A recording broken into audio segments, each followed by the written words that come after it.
Listen closely. Do you hear it? You will hear the laughter of thousands as the sky opens up. You will hear the trumpets play their happy sounds. The scalding blood of life will pour down onto us all. Together, we will be still. Together, a feast fit for a king. Together, melded by love and purest connection. Be still. And listen.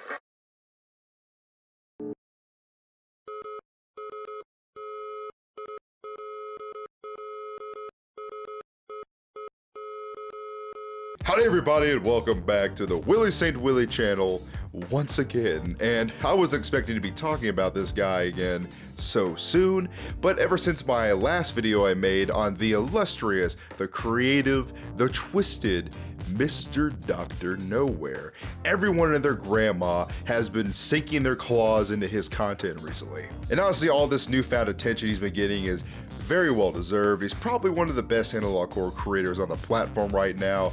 And since the last time we talked about him about a month ago, he's dropped a couple bangers for us, okay? Some straight heat. And guys, if you haven't already, I highly recommend you go back and watch the first video I made on Mr. Dr. Nowhere, or else you'll be a little lost talking about this. But I mean, if you want to stick around anyway, well, you're a rebel, and you know what? I like that. We have a history of respecting that around here on this channel. And luckily for us, the two new videos are seemingly disconnected from his current ongoing series, so I guess it'd just be a fun little adventure for us. Now, speaking of the previous video, there's a little detail that you guys pointed out from the first video, Starving.Help, from the Organate Enterprise series, and that is the Love Thumper, or the Organator, banging on the screen. People were saying that that is not his hand, that was the hand of a victim or someone who's in the room with him trying to get through the screen, but I'm gonna tell you right now why I think you're wrong. That's right guys, I do not believe your theory, mostly because that video was made way before the series was even really started. So my personal headcanon is that Silas just made that video for funsies before he really even knew what he was doing with it. And he didn't really think about the actual hands of the Organator at the time, as we see like later in the entry, he has like a little kind of pin needle hands. I don't think he really thought that far ahead at the time. I think that is literally just supposed to be him banging on the screen getting out. Now guys, it's okay if you don't believe me, okay? You can be wrong, it's not a big deal. But I have many wrinkles in my brain, so if Mr. Dr. Nowhere wants to take to the comments and prove me wrong, well then by all means go for it, but something tells me he won't, because I see right through you, okay? That PhD, it's not even real. But for real though, I think I'm onto something, okay? Now luckily for us, these two new videos are seemingly disconnected from the Organate Enterprise series, and the first one we're talking about, the boiled one phenomenon, is the one that everybody's been talking about. Like, I've seen that guy's creepy ass face in every thumbnail imaginable. So without further ado, let's get into it. The boiled one phenomenon opens with a disclaimer and text reading, "All following media has been curated with permission from personnel at Ephrata 228. Great care has been taken to keep the identities of persons involved anonymous as they requested. Warning, this video contains elements which are known to cause mild to severe cognitohazardous conditions, including properties that may mentally and physically affect the viewer. Please refer to the following procedures in order to guarantee your safest possible viewing experience." Okay, so right off the bat, I'm getting SCP Foundation vibes. Okay, I don't see cognitohazards that much in analoghorror, but I'm very excited. Make sure you have the following in the vicinity: earplugs, a pencil, a sheet of paper, a standard Christian Bible open to Psalms 91:10. If something unusual begins speaking in tongues tangible to the naked ears, insert your earplugs and turn to your pencil and paper. Write the following on the page: "I can't see this paper. I have no hand. I can hear the laughter of thousands. I can hear the feast. I cannot move, nor do I want to." I mean, I can see this paper. I can see my hand. I can't hear the screaming of thousands. I can't hear the feast. I am a moving, breathing human being on planet Earth. After these words are written, recite Psalms 91:10 aloud. If memories and imagery of something unholy persist in your mind, pray. It's all you can do. No evil shall befall you, and no plague shall come near your dwelling. In the event you are required to carry out these procedures, contact authorities immediately afterwards. You will be administered anestetics. Many appear to lead a normal life afterwards. Now, whatever exactly happened during this boiled one phenomenon occurred on August 13th, 2003, and has been nicknamed Tree of Heaven. In the late 1990s, a now classified documentary-based television program would debut from a local station in Pennsylvania. The program revolved around woodland plants and animals and was primarily directed towards children. The star of the show and narrator would talk about the wonders of nature, the dangers of it, how to appreciate it, and most importantly, how to protect yourself from it. Unfortunately, in early 2001, the program will be taken off the air due to the host passing away. Then, something odd happened. On August 13, 2003, the 13th episode of the series began a rerun seemingly out of nowhere. The following audio recording depicts the beginning segments of the episode. Good morning, bushwhackers. Today we're venturing into the heart of the forest to find a plant that's as beautiful as it is deceptive. Poison oak. We all know about it, and here in Pennsylvania it's not as common, but still something to look out for. And here on we aim to uncover all the wonderful secrets that nature has to offer, no matter how minuscule or gigantic.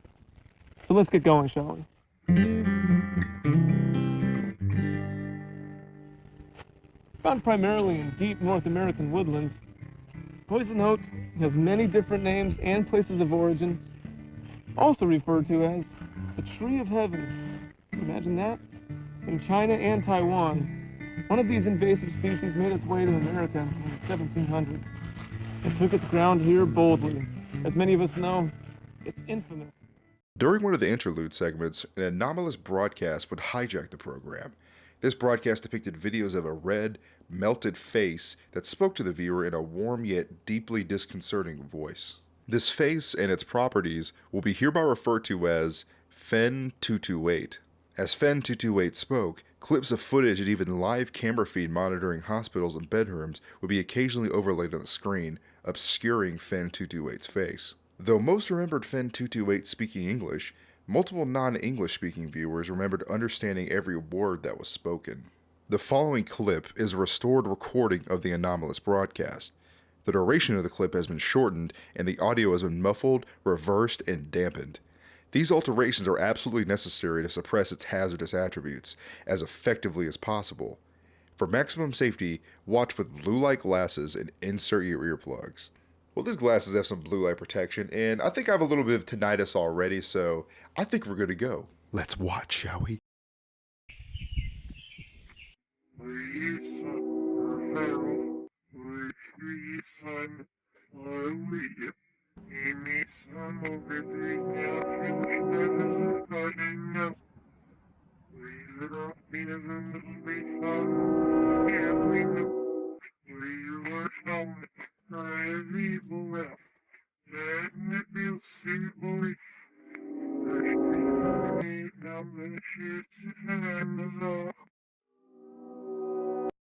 So yes, obviously, if you couldn't tell, the guy is speaking backwards, so let's just go ahead and reverse that footage so we can actually understand what he's trying to tell us. Let's roll the clip.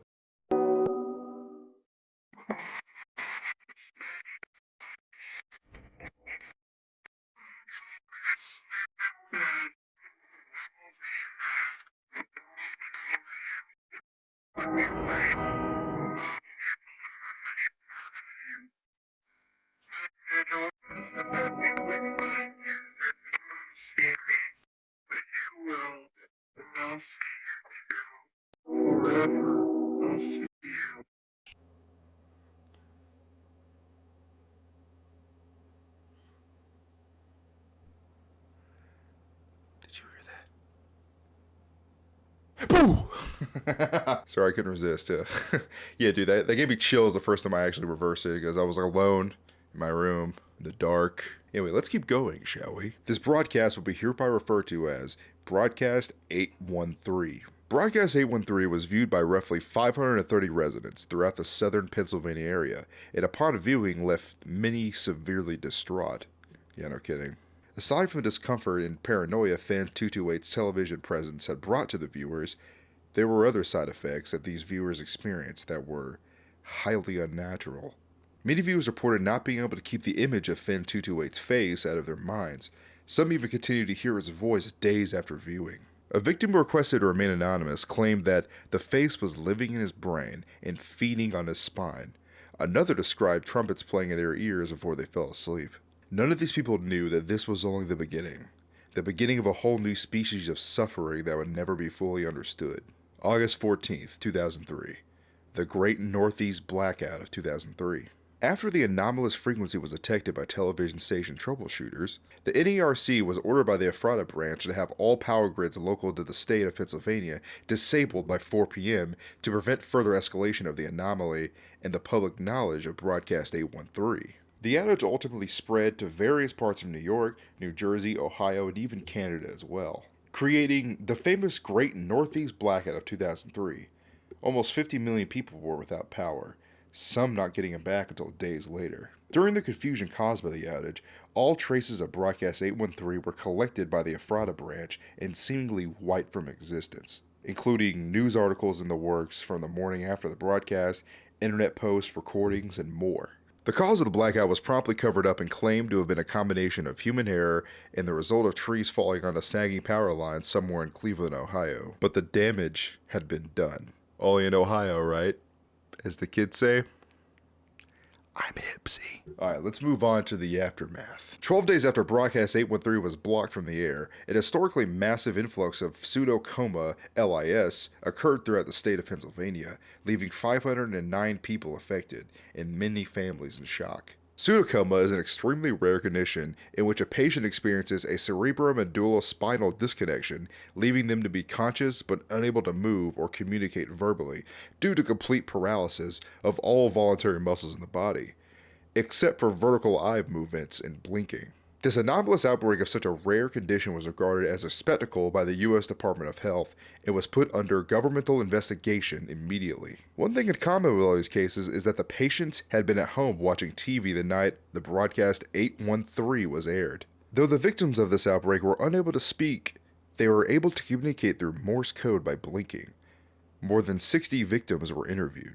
Many of these interviews held unavailing results that often led to more questions, and many others held results that required archival or termination. However, fairly late in the investigation, the Ephrata branch was notified of a particularly odd case revolving around one Job Zambborini, an elderly victim of the anomalous pseudocoma outbreak. Job Zambborini specifically requested his alias to be used in future records instead of his real name, which will remain classified. Zambborini was a war vet and fluent in Morse code, putting him on the mark as a potential interviewee as soon as the outbreak was put under investigation. After a very odd photo was taken in his backyard by his visiting grandson, his family became deeply troubled and convinced his house was haunted.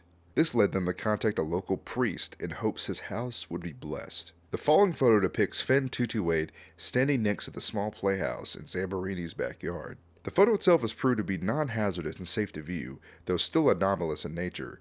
For most comfortable viewing experience, wear blue light glasses or view from a distance of 3 feet or more.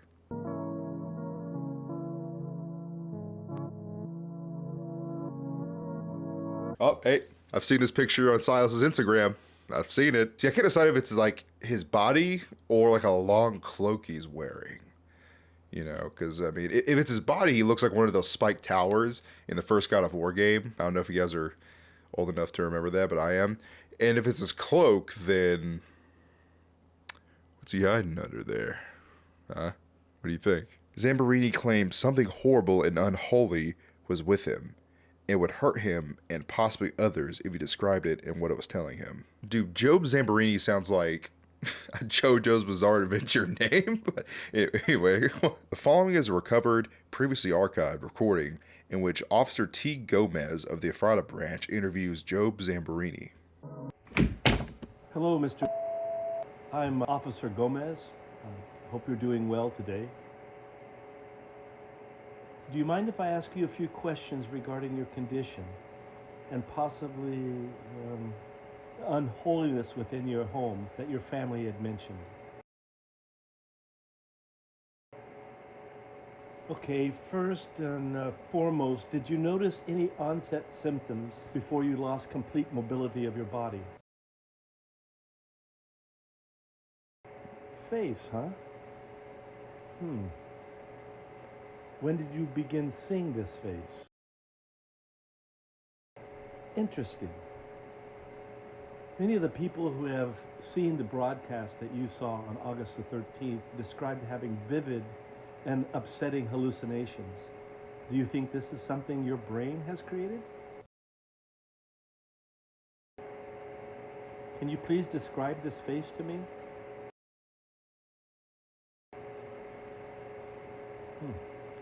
I still don't see it. Have you been having any hallucination aside from the face? I'm sorry to hear that. Are these screams constant? Thank you. You shedding light on this is helping more than you know.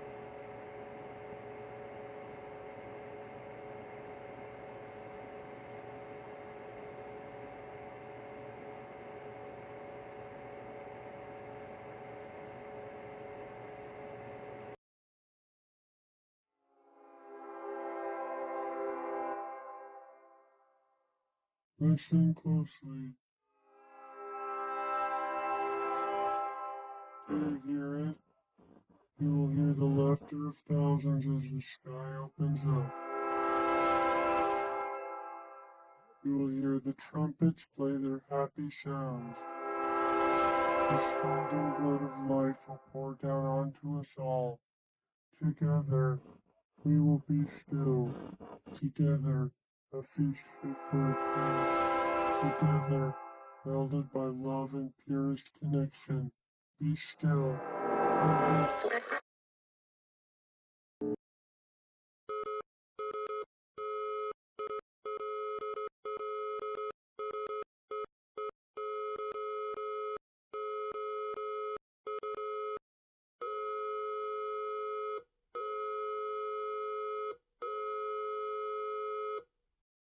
God, the whole thing just gets me, man. Like, it's the little details, like the "I can see you" behind the bed frame. It's just, God, this is a nice video. I can see why it got very popular. And as you probably noticed at like 9:13, I believe, in the video, for like a split second, the Morse code is red and says something else. And apparently, I've seen it translated in the comments of the video, and apparently it reads, "Nobody but me and you." So, guys, did the boiled one scare you? It's okay to admit it. He scared me the first time too, but I mean, he looks like a death metal album cover, man. Like he's just all over the place, and just how creepy and grimy he looks. Is the boiled one a precursor to the new Cannibal Corpse album? I don't know, man. All right, I think it's time for an Oreo break. Hold up. ASMR question mark? Like, I can already see it now. It'll be some random throwaway account, like, comment saying, "Oh my God, I can't believe he ate the Oreo that way. He's supposed to pull it apart." You know what? I didn't have time for that. You know what? No build up, no foreplay, nothing. I just I just went for it, you know? And it was very good. You know what? I'm not gonna let some bot account or any other automaton for that matter tell me how to eat my Oreo. Okay? That's not gonna happen. Where was I? Oh yeah, the next video. Yeah, guys, as of a day ago, Silas decided to drop another banger of a video called The Boy in the Bath. And it's pretty short, only like a minute or two long. Again, it's disconnected from all the other previous videos, but no one else has talked about it yet besides me, so let's get into it. The description reads, "Short film about guilt. Your body remains unclean from the toils of yesterday. You are in no condition to sleep like this. A shower will make you better.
So yeah, The Boy in the Bath feels like a point and click adventure game.